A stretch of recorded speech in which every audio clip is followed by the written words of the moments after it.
ভজ গৌরাঙ্গ কহ গৌরাঙ্গ লহ গৌরাঙ্গের নাম রে। যেই জনা গৌরাঙ্গ ভজে সে হয় আমার প্রাণ রে। যেই জনা গৌরাঙ্গ ভজে সে হয় আমার প্রাণ রে। সে হয় আমার Hare Krishna, dear devotees, and welcome to today's session. How are you doing? I pray that all is well with you and your families at this time. So we're continuing with our reading and discussion on the summary study of the Chaitanya Charitamrita. We'll start first with the invocation.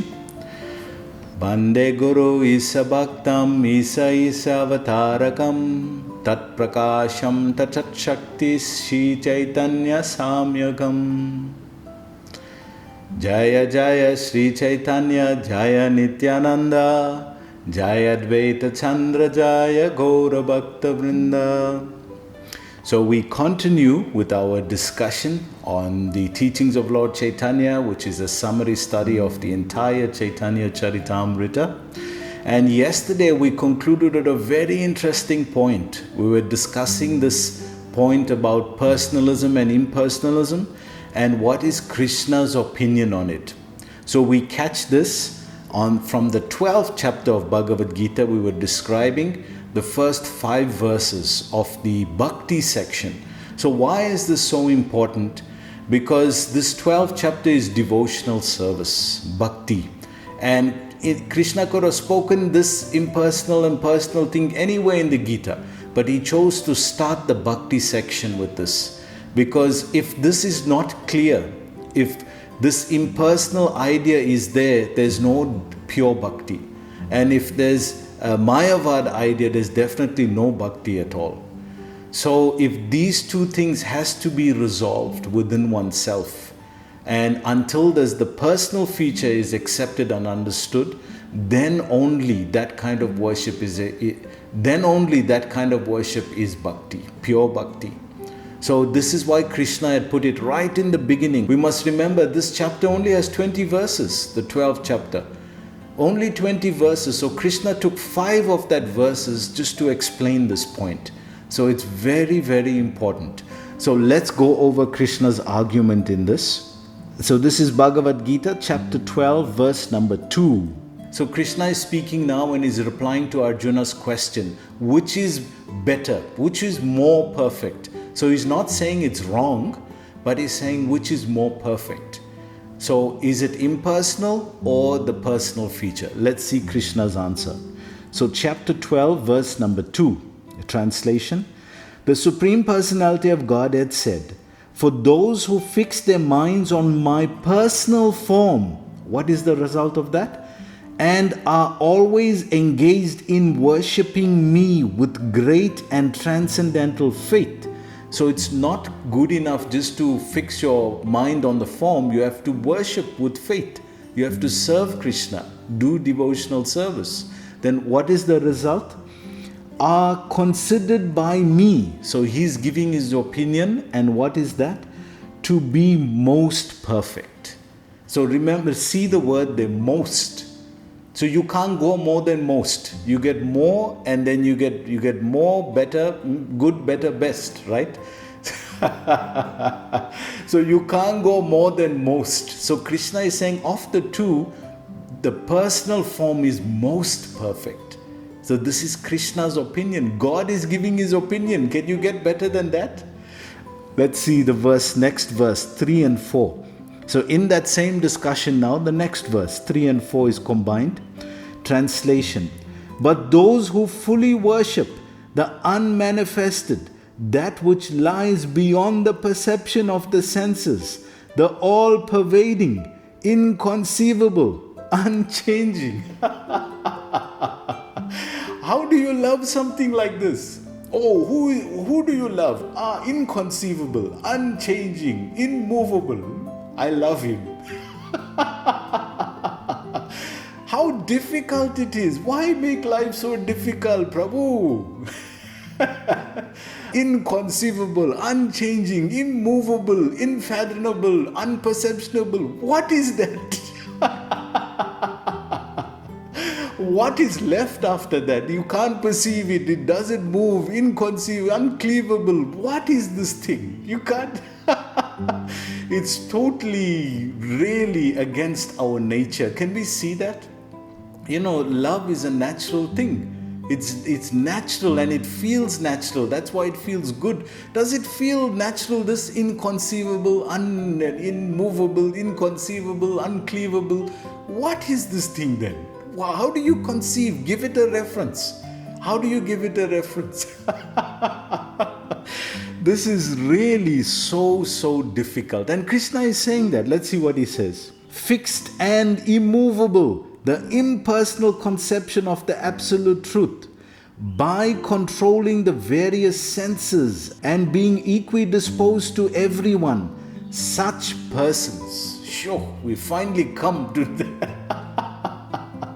After all of that, what is left? Can you imagine the torture these people are putting themselves through?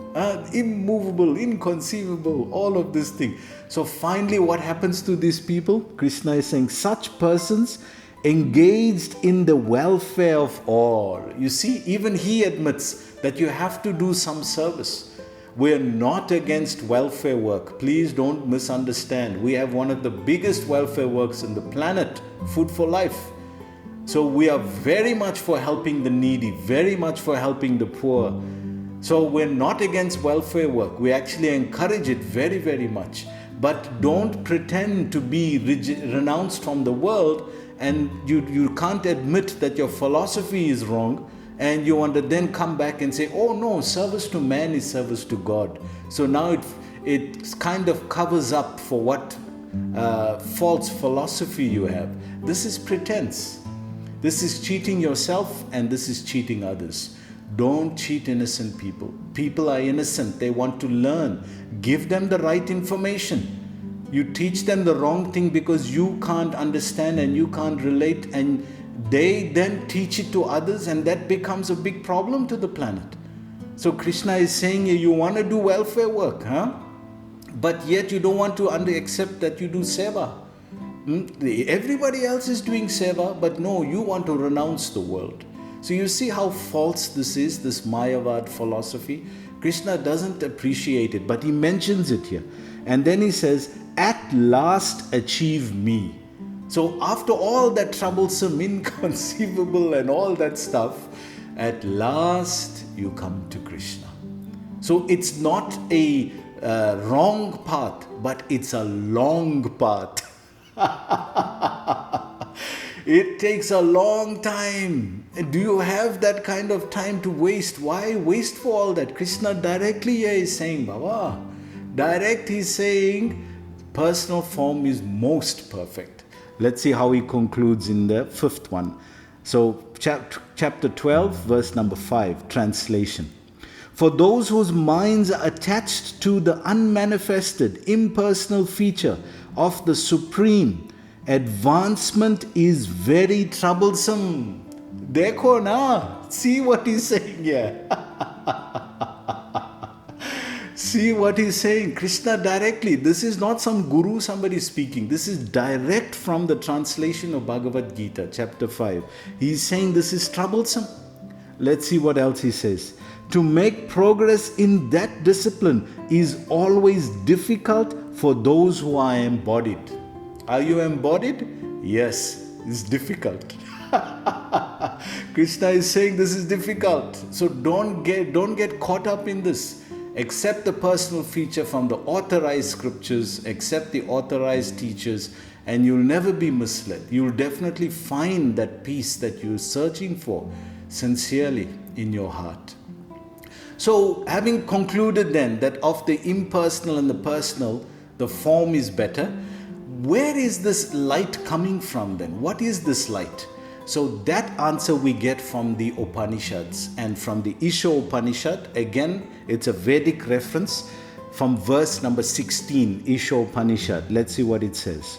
O my Lord, O primeval philosopher, maintainer of the universe, O regulating principle, destination of the pure devotees, well-wishers of the progenitors of mankind, please remove the effulgence of your transcendental rays so that I can see your form of bliss. So this is the effulgence of Krishna's body, the transcendental rays that's coming from Krishna's body. This is the thing that's causing the light. So if you got the form, if the form is creating that light, and we know that no formless feature exists without the form. The light, the sunshine, Prabhupada will explain that, is all coming from the sun globe. So you must have the sun, the light in your room is coming from the light bulb. So why not go to the source directly? You can see it's incomplete understanding of the absolute truth. So having established that where is this coming from, this light? This light is coming from the transcendental body of Krishna. Just like our human bodies have an aura, Krishna's body, so-called, has an aura. And that aura, that light that's around Krishna's body, that's the light that people see when they have near-death experiences. That's the light that everybody is talking about to merge in. But that's not the deepest level of reality. There's deeper levels of the absolute truth. Krishna is saying, Matta paratanandanyat kinchit asti dhananjaya. He says, there is no truth superior to me, Arjun. Everything is resting on me. Mai sarvamidam prokta sutramani ganaiva. There is no truth superior to me. Everything is resting on me, just like pearls are strung on a thread. So you can see that this light is coming from the body, the transcendental body of Krishna. So let's see what Prabhupada says here. If one desires to understand the sun as it is, one must first face the sunshine and then the sun globe. And then if one is able to enter into the globe, one may come face to face with the predominating deity of the sun. So this example is coming from Bhagavatam. Vedanti tat tattvam vidas tat yaj jnanam avyayam brahmaneti paramatmaeti bhagavaniti shabdate. That this absolute truth is understood in three features: Brahman, the light; Paramatma, the super soul in the heart; and Bhagavaniti shabdate, the spiritual form of Krishna. So they're not wrong, but it's the long cart. It takes the long route. So why do you want to take that long route? That's why Krishna is saying in 7.19 Gita, Bahunam janmana ante jnanavam mam prapadyante Vasudev sarvamiti sa mahatma sudullabha. Bahunam janmana, out of many births, ante, unlimited births. Bahunam janmana ante, what happens? Jnanavam mam prapadyante. The jnani finally comes to know me. And what is that? Vasudev sarvamiti. That everything, this is all from Vasudev, from Krishna. And Krishna then says, Sa Mahatma Sudullabha. Such a great soul, a Mahatma, he calls that soul who finally understands who is Krishna. He calls him a Mahatma. Sa Mahatma Sudurlabha. Very rare.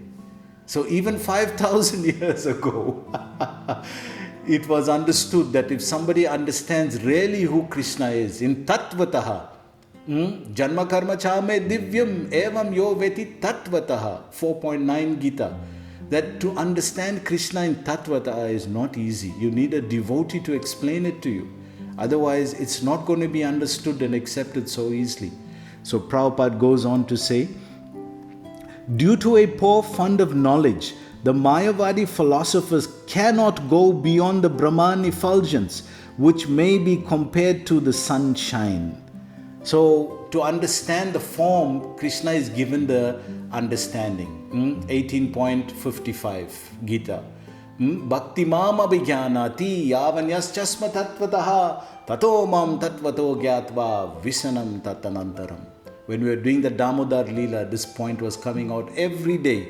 That bhakti mam abhijnanati. If you want to gyan, if you want to know me, abhijnanati, Bhakti Mam. Only by devotion you can understand the spiritual form. Otherwise, you'll only see the light. And that light is not going to guide you in any direction. You're going to get lost. Better come this way and understand who is Krishna, understand who is God, and render devotional service. So Prabhupada goes on to say, the Upanishads confirm that one has to penetrate the dazzling effulgence of the Brahman before one can see the real face of the personality of Godhead.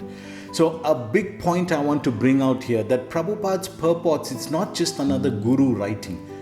If you start to see carefully, you'll see he's directly translating all the Vedas. You see this one now, this dazzling light effulgence, where is that coming from? We just quoted that now, Isa Upanishad, verse 16. So I want you to take note of this. I'll point it out from time to time, that Prabhupada's purports are directly the Vedas. Directly. So when you see this, you are reading directly Vedas. It's not somebody giving some insight according to his realization. It's directly Vedas. This is Isa Upanishad. We just read that now. Let's go on. Lord Chaitanya therefore taught direct worship of Krishna, who appeared as a foster child of the king of Braja. So now, again, that same point, Prabhupada is speaking another verse here, which is translating. And this is the essence of all, Gaudiya Vaishnavism is different traditions are there. But they'll all agree on this one verse. Aradayo Bhagavan Vraje Satanayas Tadhamam Vrindavana Ramya Kajit Upasana Vrajavado Vargena Yakalpita Srimad Bhagavatam Puranam Amalam Prema Pumarta Mahan Sri Chaitanya Mahaprabhur Matamidam Tatraraha Na Paraha. So this is the essence of all this teaching summarized. So Prabhupada is breaking down that verse line by line. Let's see. So he just mentioned now that Krishna, the foster child of the Vrajbasis, Vrajabadu. So he mentioned that point. Lord Chaitanya also taught, so this is the second part of that sloka, that the place known as Vrindavan is as good as Krishna, because Lord Krishna, being the absolute truth, the personality of Godhead, there is no difference between him and his name, qualities, form, pastimes, entourage, and paraphernalia. So this is the Vrindavanam. Tadhama Vrindavanam. So that's that line. Lord Chaitanya also taught that the mode of worshipping the Lord in the highest perfectional stage is the method perfected by the damsels of Braja. So this is Vrajavadu Bargena Yakalpita. So this is the inhabitants of Vrindavan. These damsels, gopis or cowherd girls, simply loved Krishna without any motive for material or spiritual gain. Lord Chaitanya also taught, so this is the next part now, that Srimad Bhagavatam is the spotless narration of transcendental knowledge, and that the highest goal of human life is to develop unalloyed love for Krishna. So where is this? Srimad Bhagavatam Amalam Puranam. Prema Pumarta Mohan. Prema Pumarta is the goal of life. So you can see directly Prabhupada's purports is translating that verse. So as you read and get familiar with Prabhupada's writings and verses, you'll see he's speaking and translating nothing but Vedas. He's speaking directly all this Vedic knowledge into purports. That's why he said, you read one word of my works, your life can change. Let's go on. Krishna, the Supreme Personality of Godhead, Lord Chaitanya's teachings are identical to those given by Lord Kapila, the original propounder of Sankhya Yoga, the Sankhya system of philosophy. So this is the teachings of Kapila. They're non-different from Krishna's teachings. That Kapila is the theistic Kapila, not the atheistic. So that will be the Mayavadi one. But the theistic Kapila, the son of Devahuti, that Kapila. So let's see what he says. This authorized system of yoga teaches meditation on the transcendental form of the Lord. So you see, this is the yoga system that teaches to meditate on the form of Krishna. If you're going to do meditation, what are you meditating on? Inconceivable, uncleavable, unmovable, unfathomable. What you praying to then, Prabhu? Better understand that you need a form. Just like in the 6th chapter, I think, let's see, Prabhupada mentions this here. There is no question of meditating on something void or impersonal. This is the fact. How do you do that? How do you conceive of something when there's no form? There's no reference to it. Let's see what he says. When one can meditate on the transcendental form of Lord Vishnu, even without practicing involved sitting postures in a secluded place, such meditation is called perfect samadhi. So you can see you are getting the same result as a yogi sitting in the Himalayas. He's achieving samadhi, you achieving samadhi. He's doing all that activity. Don't be distracted by the activity. What is the goal? What is the result? Samadhi. Prabhu, I'm also achieving samadhi here, doing this bhakti yoga. Then we both achieve samadhi. Why I have to go there and reject this world? Let's see what he says. That this type of meditation is perfect samadhi is confirmed at the end of the 6th chapter of Bhagavad Gita, where Lord Krishna says that of all yogis, the greatest is the one who constantly thinks of the Lord within the core of his heart with love and devotion. So at the end of Gita 6.47, Krishna is saying, Yogi mam api sarvesham mat katinnantaratmanam shadavana bhajate yo mam Sama yukta tamo mataha. That Arjuna, out of all the yogis, all of them, yogi mam api sarvesham mat katin antaratmanam. He who abides within me, is experiencing me within. Shradavana bhajate yo mam. He is thinking and meditating on me. Sama yukta tamo mataha. He is the topmost yogi, not the one sitting in Himalayas and meditating in Padmasana, in yoga posture. That is good, but it's the long path. He is achieving samadhi, we achieving samadhi. If we can get samadhi easier, then why go so far? So we'll stop there, respecting our 20-minute time. Please join us again tomorrow. Hare Krishna.